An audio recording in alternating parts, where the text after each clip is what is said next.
Sometimes I change clothes 3-4 times. Yesterday, I changed clothes 1, 2, 3 times yesterday. Until I got what I wanted. Till I got the look and the feel that I wanted. I changed clothes 3 times.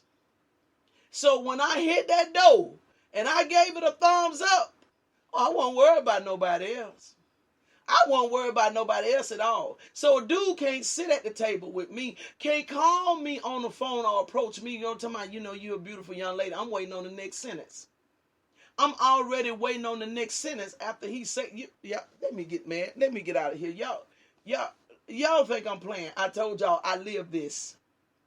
You can't come to me with that. You can't come to me with that. Can't come to me with that. I know that. You got to give me something else. You got to give me something else. I'm not that weak as to where I need you to tell me I'm beautiful. And then I know I'm beautiful. No, baby. You came to confirm what I already knew. Let's talk about something else. That's going to be my thing. I'm waiting on his next sentence. What has he got to say next? Tell me something I don't know. Talk to me about something I don't know. Because I know that. See, that's the thing about it. I had to ask God and allow God to heal those areas of me. So I wasn't so quick to be caught up by somebody getting into my ears.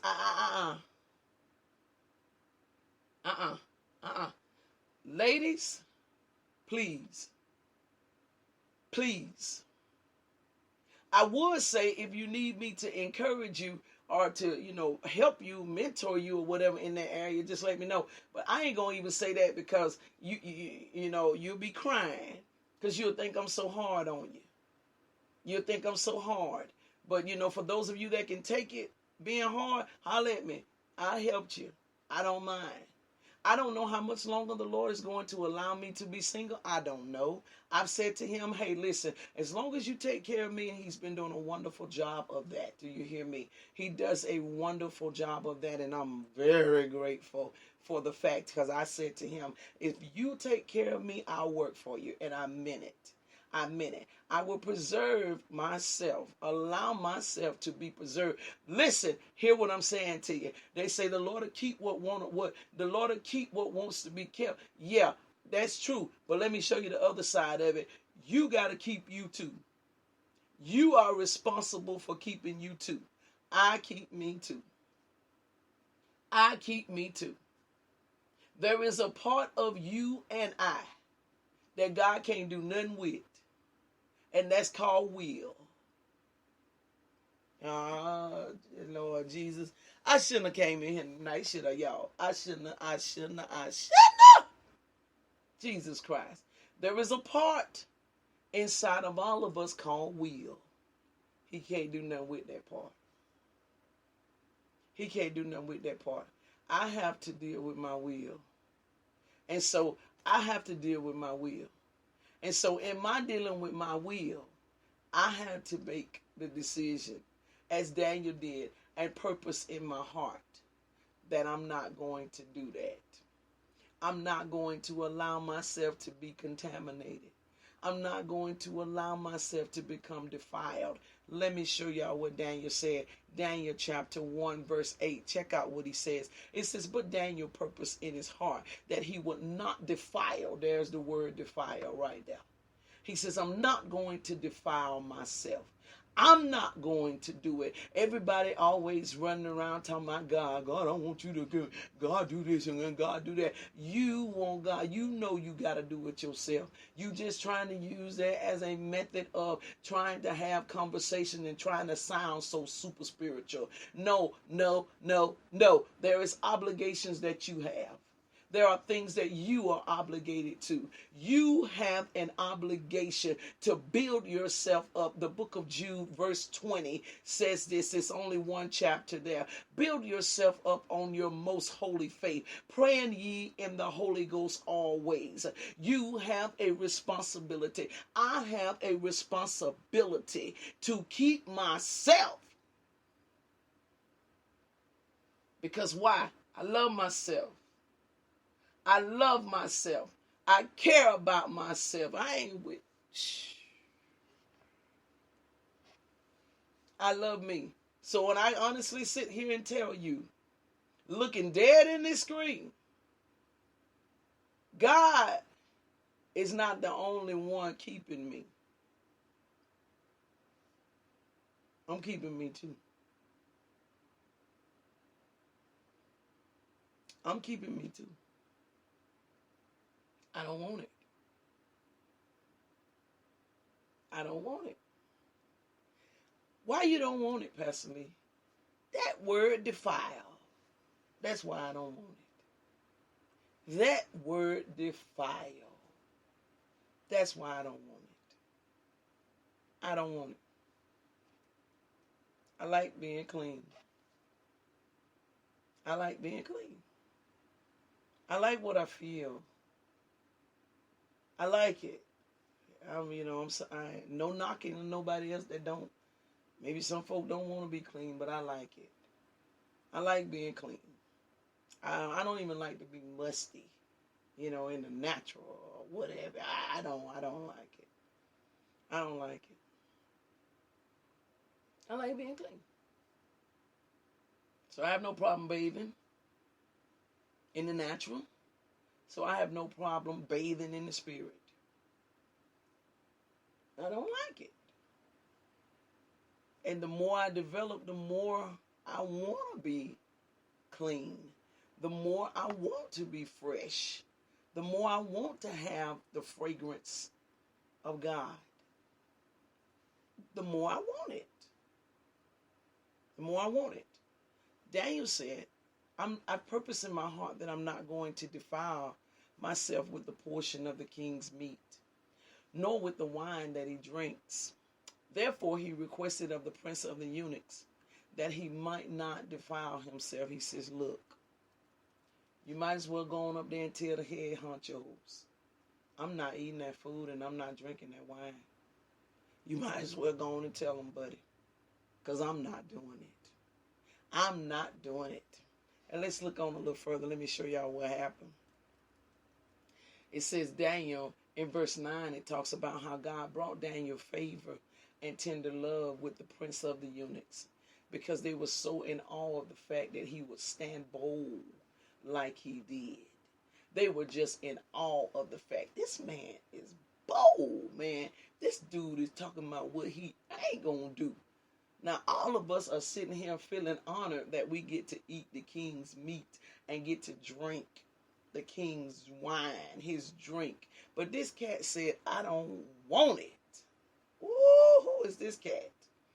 Verse 10, Daniel 1, verse 10. The prince of the eunuchs says to Daniel, he says, listen, I fear my lord the king. See, that's why. That's why I don't like the food with chumps, y'all. That's why I don't like chumps. I'm just serious. I don't like chumps. If I smell chump on you, we ain't gonna get along too good. I'm just being honest about it. I stood up just then when I said that. Something in my gut stood up. I don't like chumps. I don't. Hey, if you gonna be solid as a rock, okay? Just be solid as a rock. He says, look, I fear my Lord, my King, who has appointed your meat and your drink. For why should he see your faces worse, liking than the children which are of your sort? Then shall ye make me endanger my head to the king. The eunuch is saying to Daniel, he says, look, the king told me to give you meat and to give you wine. Now, if you don't take this wine and this meat, then I'm going to get in trouble. And I'm scared of the king. I'm going to get in trouble, man. If you don't eat this and drink this. Daniel said, well, whatever. That's what you get anyway. You sitting around here being a slave for a sucker. See, that's what I don't like, y'all. That's what I don't like. That's what I don't deal with. I don't believe in that. I don't. I don't. No, no, no, no, no. I don't want no relationship where I got to be a slave to you. No, no, no, no. When I lose free will, that's it right there. It's over with. No, no. Daniel said, I'm sorry. Verse 11. Then said Daniel to Melzar, whom the prince of the eunuchs had set over Daniel, Hananiah, Mishael, and Azariah. He said, listen, verse 12, Daniel 1, verse 12, he says, prove thy servants. I beseech thee, give us 10 days, and let them give us pulse to eat and water to drink. Daniel said, I tell you what, this is what I want you to do. Since you scared, just let me show you something for 10 days. Just 10 days, that's all I need. Since you scared, you scared, I know you scared. You scared. He said, let me show you something for 10 days. 10 days, all right? Verse 13 says, then let our countenance be looked upon before thee. After 10 days, I want you to look at my face. And the countenance of the children that eat the portion of the king's meat. And as thou seest, he says, deal with thy servant. Okay. Daniel says to him, I tell you what you do. Don't let us eat it. Let them eat it. And after 10 days, I want you to weigh out to see who's who. I want you to weigh this thing out after 10 days and let's see what's going on. This also has to do with fasting, y'all, just to throw that plug in there for you to know, all right? Verse 14, Daniel 1 and 14, he says, so he consented to them in this matter and proved them for 10 days. The eunuch said, all right, I'm going to do it for 10 days. I'm going to do it for 10 days. Verse 15 says, and at the end of 10 days, their countenance appeared fairer and fatter in flesh than all of the children which did eat the portion of the king's meat. See, Daniel knew if I touch that, it's going to contaminate me. If I touch that, it's only going to weigh me down. Can I say something to y'all tonight before I slide out of here? You better be careful what you eat and drink. You better be careful what you let put their hands on you and slide up in you. You better be careful. You better be careful. Better be careful. Better be careful. This here was just as simple as something to eat and something to drink. But just imagine some of the stuff that we do. Some of us consume beverages, alcoholic beverages. Some of us have, extramarital affairs. We are engaging in a lot of stuff. We are allowing a lot of stuff to become a part of us.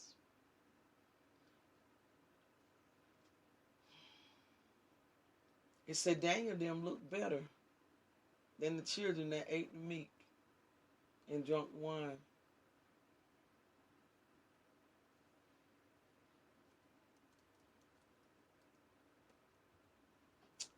Let me show y'all the rest of it. Verse 16. Thus Melzar took away the portion of their meat and the wine that they should drink, and gave them pulse. As for these 4 children, God gave them knowledge. Look at that. Staying away from some stuff. It says God gave them knowledge and skill. In all learning and wisdom, they say, Pastor Lee, how do you know as much as you know? How can you do what you do? It's because I refrain from certain things, y'all. I don't want it. I don't want to be defiled. Don't let no one encourage you that you can't get strong enough to not want something. Yes, you can. It's some things I don't want. Out of 100 things, I wouldn't dare tell you that I have mastered not wanting all 100.